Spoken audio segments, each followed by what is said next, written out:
Can the federal government impact state and private entities' vaccine mandates? Vaccine laws are state laws or local laws. Private corporations can have their own policies. And so the federal government, when Trump came into office, people were like, he's gonna help us on the vaccine front. The federal government can't really help us very much because it's a state law, and there's no vaccine laws that are federal laws. And so it's very much what each state wants to do. And I'm speaking specifically to school laws, but also there are many hospitals, for example, that have vaccine requirements, university, colleges, daycares, other, either private or publicly funded entities that have vaccine requirements. For the most part, I will say that most places have a religious or personal belief exemption that you can file. If you're in the state of Mississippi, West Virginia, or California for school, you don't have that option. You have to file a medical exemption. And those 3 states have differing levels of what's required for a medical exemption. The same thing with universities. So in California, the University of California, the UC system, is implementing, starting this September, a vaccine policy that only allows a medical exemption, does not have a religious or personal belief exemption. But for the most part, every other university, college, secondary education has a religious exemption or a personal belief exemption. They do not tell you that. So I have parents come to me all the time, or kids in school say, I need a medical exemption because I'm going to this college. And I'm like, no, they have one, you just have to ask for it. Or if you Google it, I know my Google words that I have to go, and it's buried somewhere on their website, but it's not obvious. When you look at the immunization, the vaccination requirements, it doesn't give you that option at all. It doesn't give you a medical exemption option either most of the time. So it's a matter of looking for it and knowing it. The federal government, the place where they can impact, and this is where Trump has actually helped us, is with federal funding. So many of these entities get federal funding. Your public school system gets federal funding. Any daycare that is publicly funded. Your universities, both private and public universities, anybody that's taking grants from HHS, from NIH, research grants, they're all funded in part by the government. Part of their funding comes from the government. And so that's where we can really put the pressure on, especially because January, February this year, Trump created the Office of Civil Rights for Religious or Moral Conscience Discrimination. And if you read the information on that site, it's mostly about Planned Parenthood, those types of entities, and that there has to be a religious side or a religious or conscious belief side to all of that. Basically, for example, if you're in a hospital, that if you have religious convictions or conscientious belief convictions against abortion, that you're not made to perform abortions or you're not made to do things. So that when you read this, that's sort of the overview, that's where it was supposedly coming from.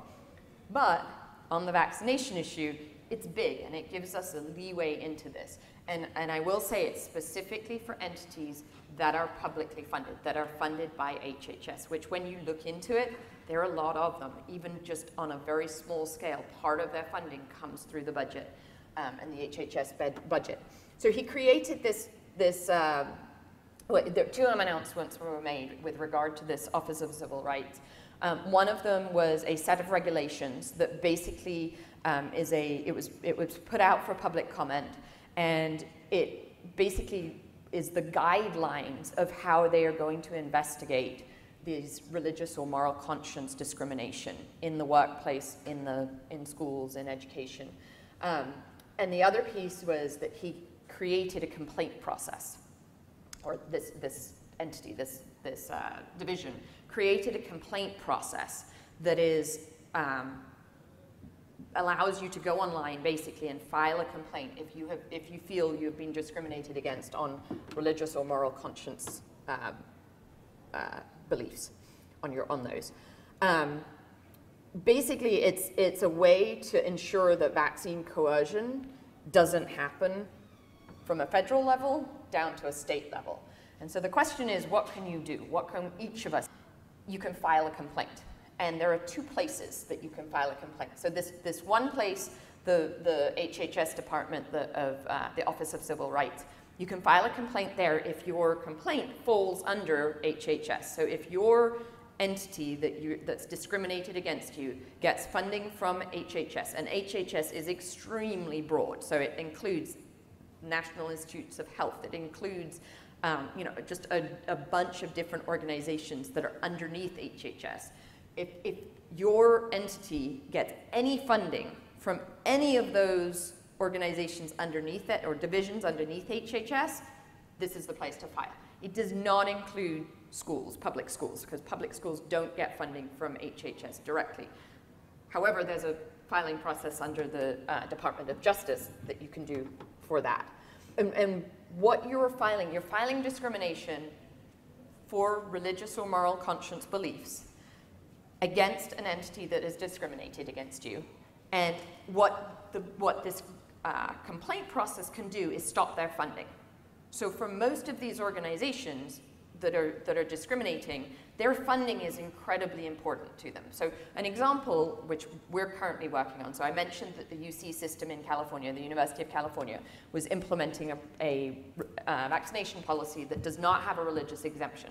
The University of California gets half of their research money from the HHS. So what we're doing is we are pressuring the UC system to have a religious exemption in their vaccination policy so they don't lose that funding. That funding is millions of dollars. And so it's a circuitous route, but in my mind, if we can get there through a circuitous route, I don't care how we get there as long as we get there. So when you file a complaint, and this information is on our website, A Voice for Choice Advocacy, you can go on there so you can get these links, but you can also just Google it. When you file against this, basically this piece of it, again, is just if your entity is federally funded by HHS or by any of the departments below HHS. Who are those people? And this is a little small, but there are a lot of people that can file it, can file one of these. And so I wanted to sort of go through examples of this. One of the probably the most popular ones here that I would say is all of the nurses out there that have been either made to get the flu vaccine or have to wear a mask in order to work in a hospital.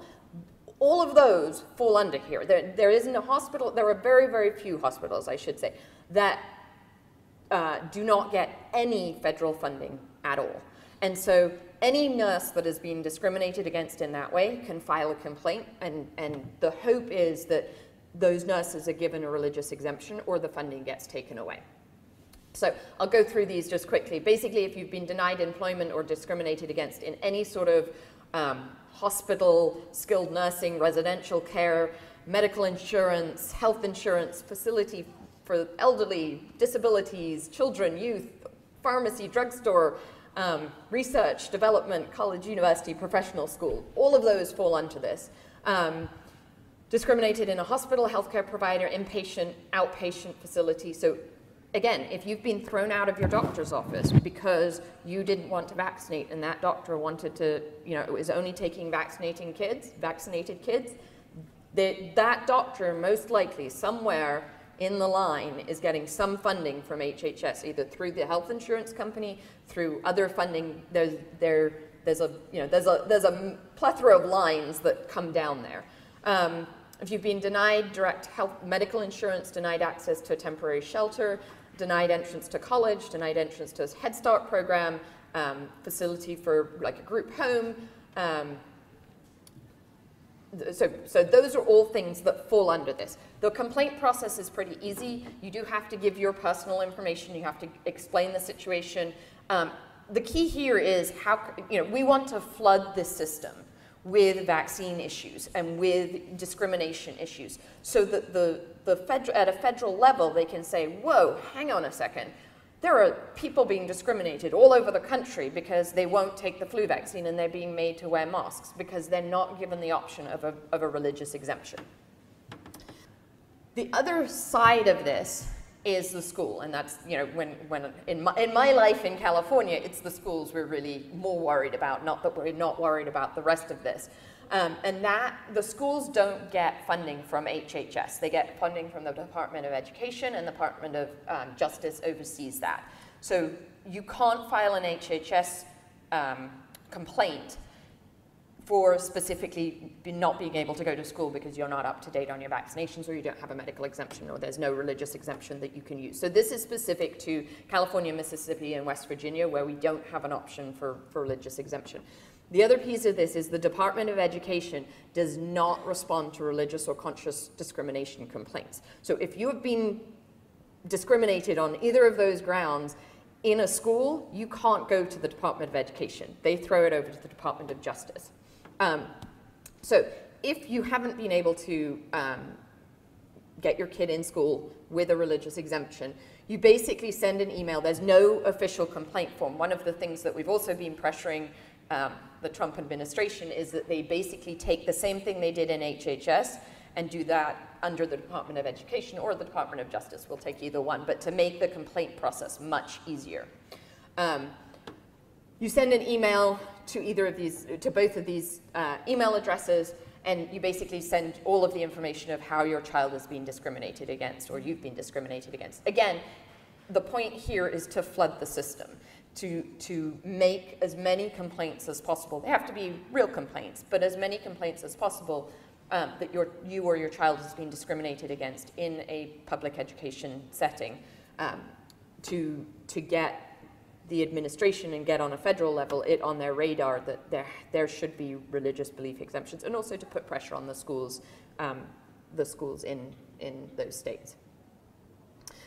So as I said, who can file the DOJ complaint? This is if you've been discriminated in a public school, a government-funded childcare program, career, technical education program, adult education, college, university, professional school. In California, we also have a law that went through at the same time as SB 277 that says all daycare providers have to be vaccinated for measles and for pertussis. And so those people absolutely fall into this. They actually also fall into the HHS one, because daycares in California are funded, they come under HHS, they don't come under the Department of Education. That's different for every state.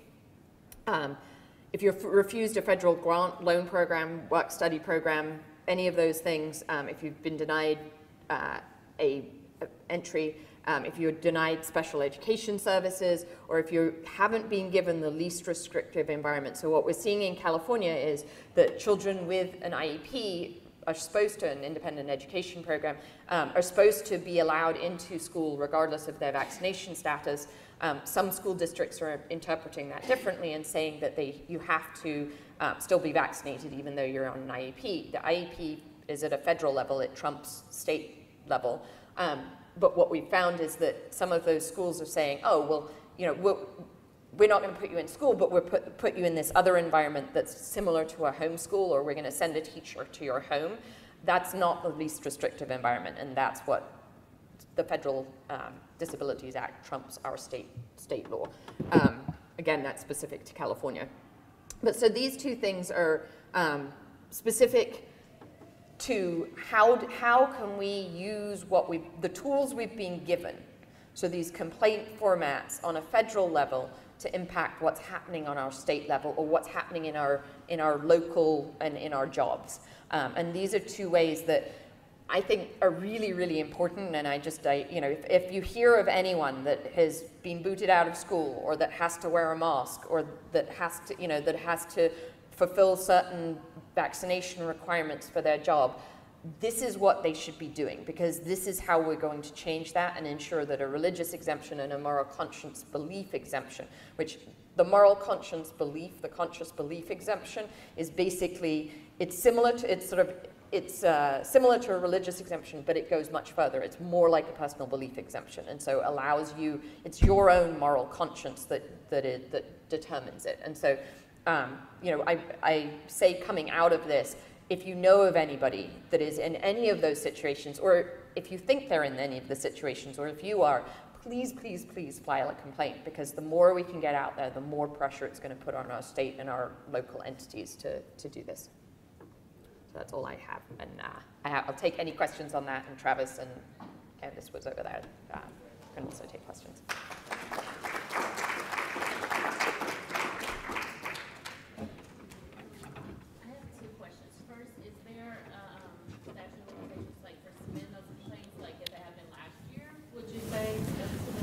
Yes. absolutely. So I would assume there isn't a statute of limitations. So if it happened 20 years ago, probably not. The key is, does that entity still have that policy in place? So if your hospital, said you had to get the flu vaccine, and then 20 years later, you go back and they have a religious exemption, then it's not going to work. And the other key thing is making sure that there isn't a religious exemption available that you just missed, type of thing. But I would absolutely file it. These entities, or the HHS division, only came about in January. So they're expecting a flood from previous time. Oh, good. Yeah. And then the second one, so we're in Indiana, we have medical and religious Yes. beliefs. If I'm understanding right, so a private university, so they're not, I guess state funded general, but they do receive some type of funding. We found some. Yeah. Are they required to? Yes, if they get federal funding, any federal funding, and that's why I say there are very few hospitals, universities, colleges, there are very few of those entities that don't get any federal funding at all. Some of even in research grants, like if they get a research grant, that satisfies, they get money. Exactly what Yeah, they, yeah. So they should have a religious exemption. I'd be surprised if they don't have a religious exemption. They're just not showing. 3 years ago. Oh, they did. Only Okay. Allow medical. Sorry. Only allow medical. Okay. Yeah. So I would file against them. And state law is not applicable to them. Well, so state law for vaccines is usually just K through 12. Okay. Usually the state law doesn't get doesn't go beyond that. So if your state law, there are a few state laws, like our California state law has, the University of California has a whole separate section of law just unto them, but most universities are not covered.